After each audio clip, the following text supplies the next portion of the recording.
G'day guys, Josh here. Just going to show you today how to install our dynamic valve into the KYB suspension fork.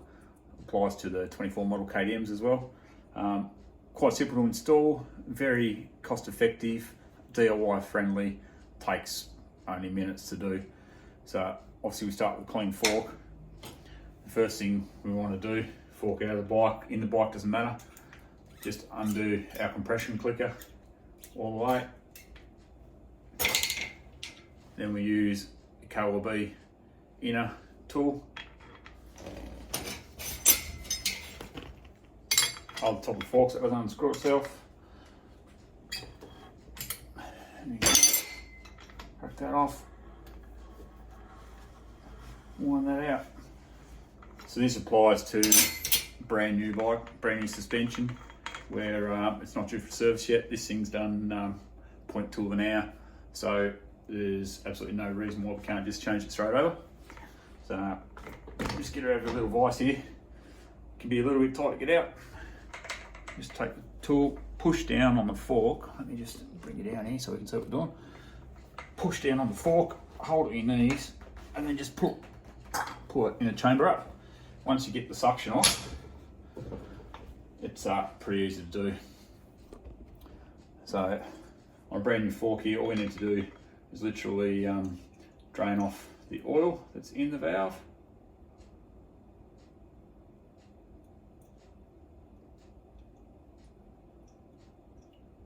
Making sure that goes back in.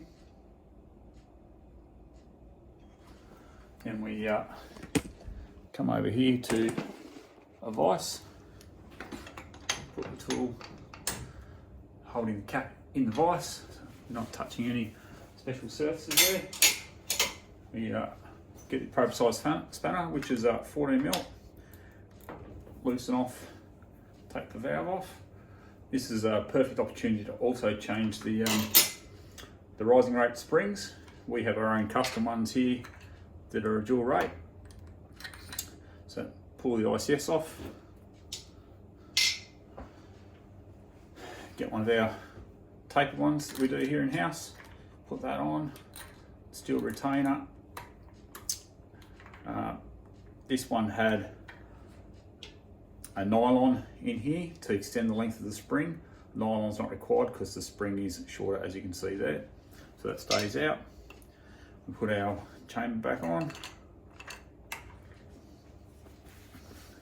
We want to clean the threads down on that.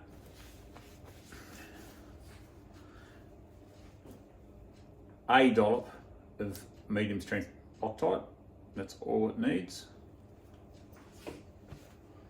We take our assembled dynamic valve and screw that down until it's all the way tight. And we just nip that up. Doesn't have to be tight. Done. We take our tool and our assembly out. That's now ready to go back in. That's all there is to it. So just run a little bit of oil around the O-ring just to help it slip in. Push that back home. Now, I know some of you are going to say, okay, you need to check the oil, everything else. We haven't lost any, okay?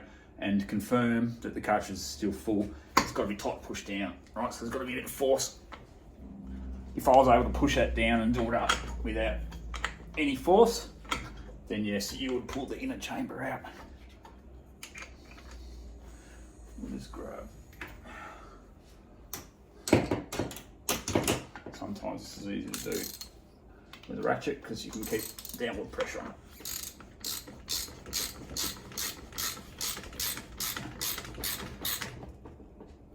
Tight, snug him up.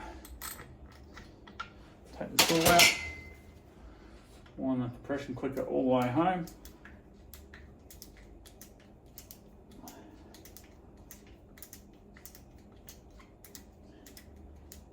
And we open him up to the default.